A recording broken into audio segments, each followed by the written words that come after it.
Hello everybody, welcome back to Its Current Year for another quick battle ladder replay. Not a quick battle replay so much. I'm playing against my good friend, the independent Red Legion, the strong independent Red Legion. We were practicing a few days ago, a couple of days before Christmas in fact. So thank you for him for graciously letting me upload this game. So I am playing the Tomb Kings led by Ark the Black. He's taking Norsca. We were just sort of mucking around, catching up, having a few games, and this was a pretty good one.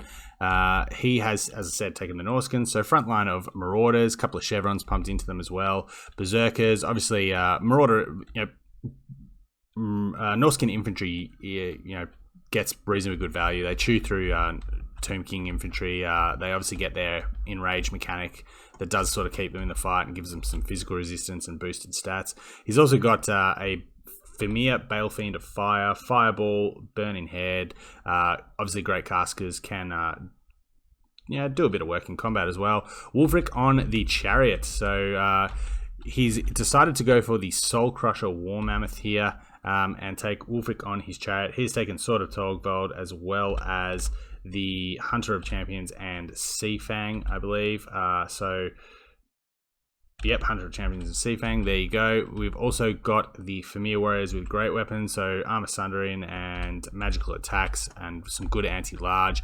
He's also got a little bit of a Vanguard force here with some Marauder Horsemen. So pretty bit of a narrow sort of Norscan force. No skin wolves, which is always interesting to see, but a lot of power in this little hit squad here with Wulfric and the Soul Crusher and the Fimir. So for my own forces, we've got a few Vanguard of our own.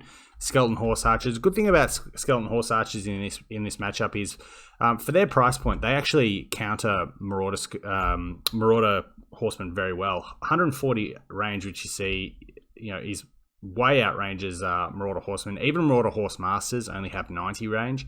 So if you're on point with your micro here, you can actually these guys don't have a shield block chance either, so you can actually get really good value in the skirmish game. It's not necessarily something that Tomb Kings are renowned for, but certainly with their range, they are a pretty handy pick. Also got some Nehokara Horsemen here.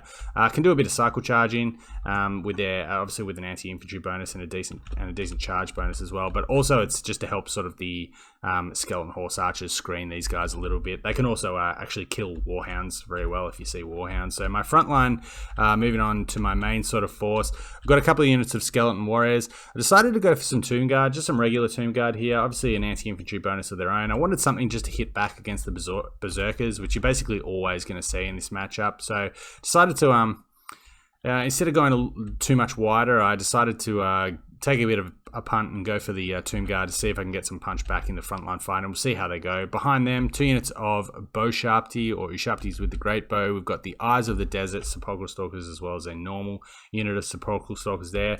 They have some armor piercing and magical shooting attacks with obviously their sort of snake eyes that they have. One thing I like about this is the projectiles fire very fast, so they're tough to juke. They get good value. Obviously, armor piercing and magical attacks can bypass physical resistance when that's relevant. And obviously, the Bow Sharpty, great unit. Everyone knows what they do. In the rear here, 2 units of Skeleton Spearmen just to feed into the front lines where we need. And I went for a Screaming Skull Catapult. Figured that we could maybe get some work done on the infantry before the fighting starts.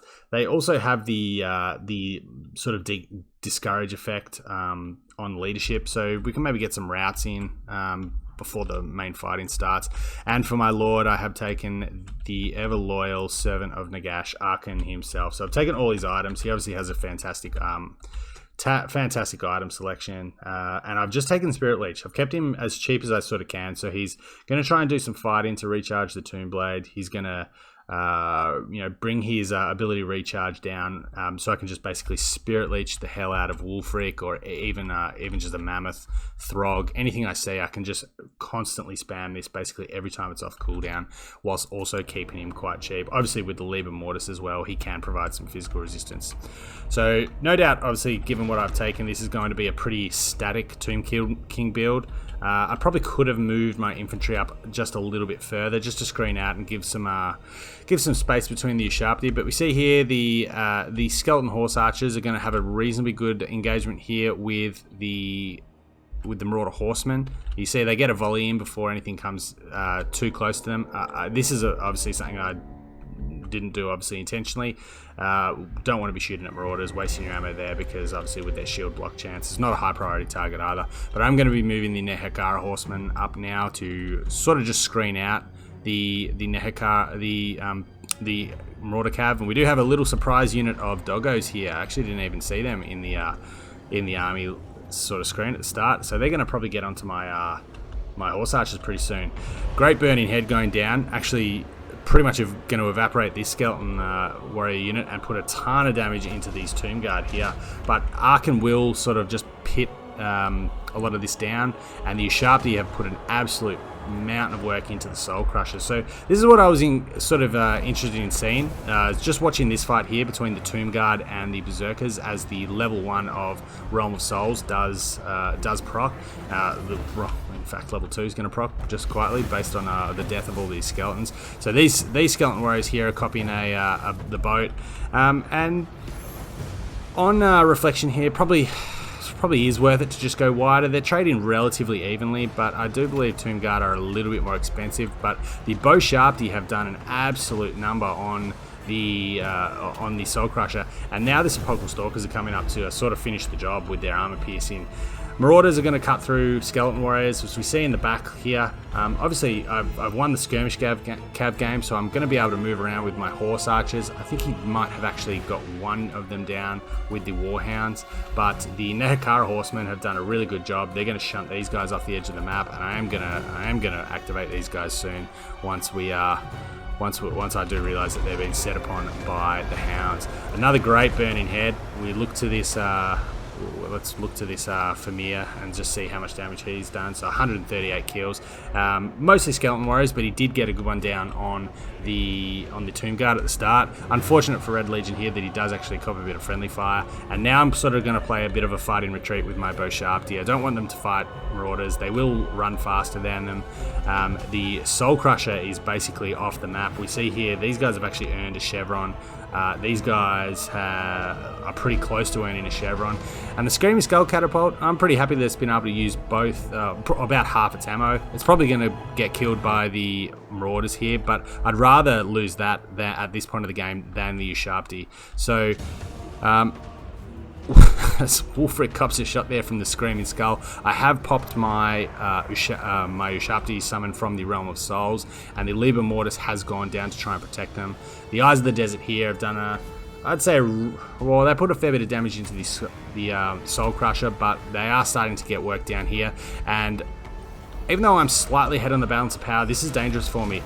Hunter of Champions going down on Arkan. He does not want any part of this fight. Sword of Torgold is popped as well. Don't know if we're going to get an attack animation going off. They're doing a bit of the single entity dance at the moment, but you see again a Spirit Leech going down. I've tried my best to just spam this as much as possible, and I'm just trying to draw sort of Wolfric out and around so the Bow Sharpty can get a good shot, clear, not sort of losing their shots on infantry. We do see these Nehekara Horsemen who have come back into the fight now, so we sort of take a bit of an overarching look at the battlefield. It's looking pretty slim for the Norscans. They do have some regrouping infantry, but the Soul Crusher is gone. Wolfric is going to probably flee off the edge of the map here. My Nehekara Horsemen can sort of be on cleanup duty. The Fimir here are still, still 7 of them, and I am trying to pull away from these Marauder Berserkers with my Sepulchral Stalkers, but I figure there's probably not much for that. They're gonna lock me down. I see some Marauder Cav out here just chilling, but the Bow Sharpty now are.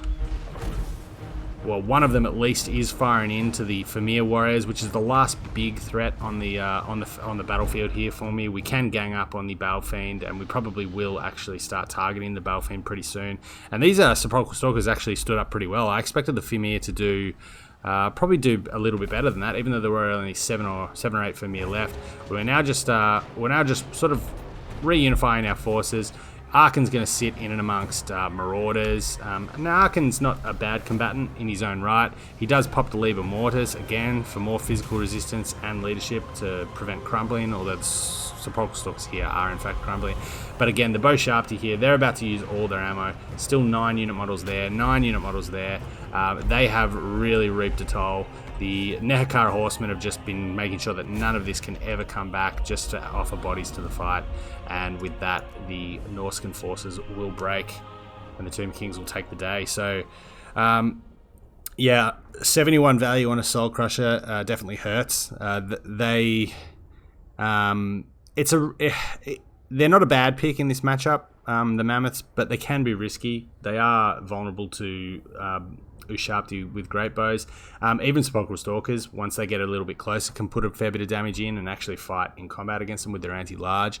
They're a great unit, but yeah, 71 damage value on a unit that costs, I believe, 2,000 or near enough to 2,000 gold is pretty disastrous. Fimir probably, again, I thought the Fimir would do better than they did. They did beat down my Sharpty summon, which is, I guess, it's value, but it's not value in my army spend, so it's not, it's not overall that important. But they did have an engagement there with these Sepulchral Stalkers at the end of the battle, which I thought they would have done a little bit better than. So maybe a little bit disappointing there. They probably got a little bit of damage from the Sepulchral Stalkers when they were fighting infantry. Wulfric, we'll have a look at Arkan's value here. So a lot of Spirit Leeches, I think I got 3 summons off with the Tombblade, 3 Skeleton Warrior summons. The first one did sort of just act as a roadblock, and allowed maybe another couple of volleys from the Ushabti Greatbow. But yeah, look at these guys' value. Nearly 2,000 there, 18,000 there. And even the Screaming Skull Catapult, anytime you can get 1,000 worth of value out of them, you'll happily take that any day of the week. Maybe thinned out the infantry a little bit. You see the Berserkers here. Yeah, probably 2 of them got their costs back, or one of them definitely did. This guy's a little bit disappointing. So yeah, I was keen to see how Tomb Guard went. Obviously, I think this one here did cop that pretty nasty burning head from the Fimir, who's definitely got his value back. But the other one's probably, I don't know how long they were fighting 1-to-1 with those Berserkers, but I think the longer that fight goes, the probably more lopsided it does get for the Berserkers with their enraged mechanic. But yeah, the Nehakara Horsemen obviously chasing off the Marauders, and not allowing the Norscans to sort of just have their own way with my skirmish cav. Yeah, we got a little bit of value with them, not a ton of value, but yeah, just the static sort of defensive line of the Tomb Kings here worked really well. The Bow Sharpty obviously got really good value. Arkan just slows them down and spams Spirit Leeches. And yeah, you'd probably scope to go a little bit wider and scrap the Tomb Guard. You could even possibly upgrade them to Tomb Guard with Halberds, who do probably better. And yeah, if Norscans bring Skin Wolves, things like that as well, Halberds have a better matchup. So yeah, Tomb Guard with Swords and Shields, probably a bit of a bust. Probably wouldn't recommend them in retrospect. But overall, a good battle. Thanks again to Red for letting me cast this. Hopefully we get a few more games in, buddy, in the next little while. And yep, thanks for checking it out. We'll see you next time.